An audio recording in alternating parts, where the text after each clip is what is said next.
Hey y'all, today I'm going to tell you about a really interesting herb. This is one of my favorites. It is called Skullcap. It's called Skullcap because the flower, which is very small in this variety, looks like the little hats they used to wear in the Middle Ages. Now it's a little breezy out here. Let's see if I can get a close up without it shaking around too much. There you go. You can kind of see that little flower, and of course I'll put a botanical illustration on the thumbnail for the video, and it's easy to find. This is, I would say, really one of the most commonly used herbs in herbal medicine, even though for some reason some sources say it's rarely used. Actually, very commonly used. This is one of the first herbs that you learn to identify in the wild. It is in the mint family.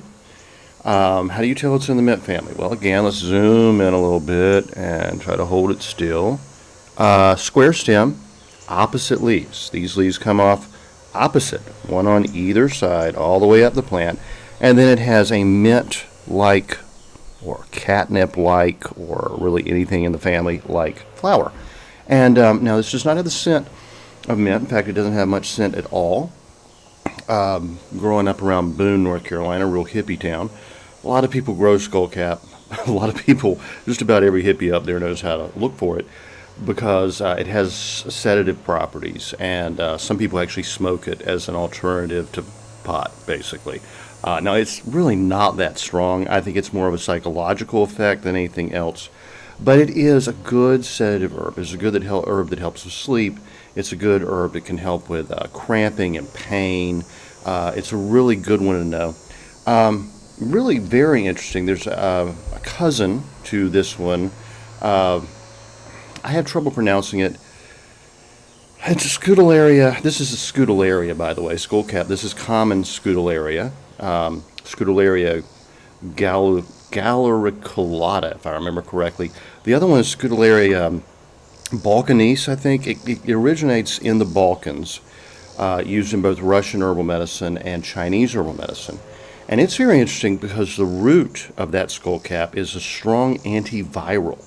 So Stephen Herod Buhner was writing about this in his book, Herbal Antivirals, and he talked about how, there are only, I guess, 4 or 5 varieties of skullcap, and really the only one that had been studied for its antiviral properties was the Balkanese. And he said, maybe all of them have these properties. I don't know. I haven't been able to find any more information on that. But this is a really good herb because it's anti-inflammatory. Okay, it's antispasmodic. That means that it's going to help with muscle cramping, menstrual cramping, anything like that. When you get, you get that awful pain in your neck and the shoulders just knotted up, one of the best herbs. Dry it, have it as a tincture, use it fresh as a tea. Actually, you can, let me see, just eat it. Mild flavor, doesn't really taste like anything. And actually, this one has a little powdery mildew on it. This is the second flowering of the season. The flowers would be larger and be a little more robust in the spring. It's slightly bitter. It does taste like a mint in the mint family. It doesn't have that menthol oil, but it has that background of bitterness. But anyway, that powdery mildew on there, that doesn't hurt a thing. It's not great for the plant. Might stun its growth a little bit, but I still use it. Now, I would not store a bunch of this with the powdery mildew together and let it dry because it could, chances are it would rot before it dried properly. But to use fresh, I'm not going to worry about it whatsoever. And I'll just use this fresh. And it's actually going to seed. There's some little seed pods back here, so I won't harvest any more of it. I'll get some more of it next year. But anyway, it is slightly astringent, and so with the antispasmodic properties and that slight astringency, it can help with diarrhea. It's febrifuge, means it can reduce the fever. It's nervine, meaning it calms the nerves, soothes the nerves, and strongly tonic. That slight bitterness is very stimulative to the gastric juices, the bile. Really good for your appetite and digestion. That's one of the really overlooked uses of this plant, but it's true of almost all the mint family, if not all the mint family. Right now is the summertime. This would be a really good time to harvest it and dry it. Like I said, I use it fresh throughout the year. It's oddly enough, I was looking at one of my herbal sources, and it says rarely ever used in herbal medicine. Actually, like I said, I think this is one of the most commonly used in herbal medicine. I make a bitters formula of this, combining it with hops bud, take it before bed. It helps with indigestion and digestion in general, and helps you sleep. It's good for what's actually the antispasmodic properties. In earlier times, this was used as a remedy for epilepsy, believe it or not, because it could help in strong doses, help prevent seizures and such, or make them a little less severe. Not really used for that anymore, but it's definitely still used for insomnia, anxiety. Believe it or not, this is used for delirium tremens and for so both really alcohol and drug withdrawal. It calms the nerves. It's really good. It's especially good for withdrawal from barbiturates and tranquilizers. It helps with nerve pain, neuralgia. This is one of the best herbs.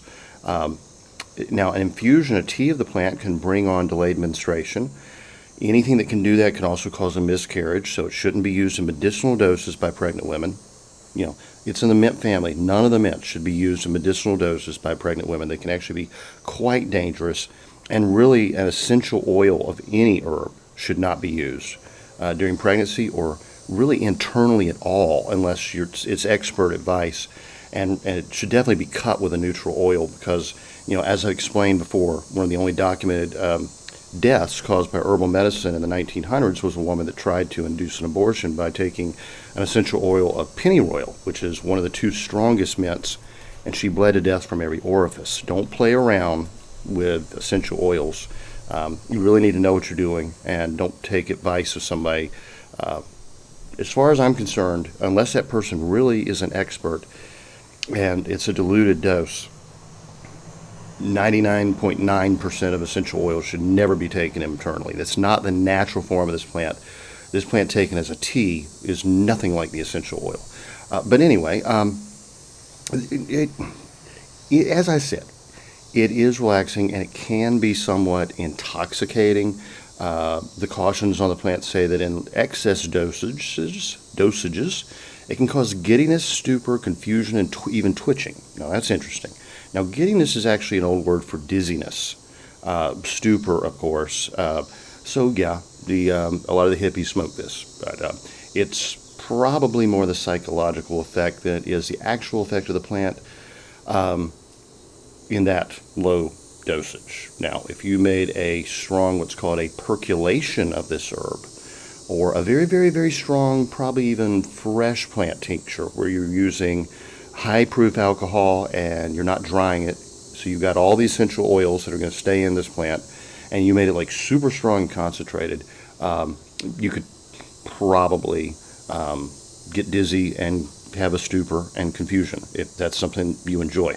But the twitching would probably not be so much fun. And oddly enough, an antispasmodic herb shouldn't cause twitching, but that's actually one of the contraindications. So, skullcap, really important herb, really easy herb.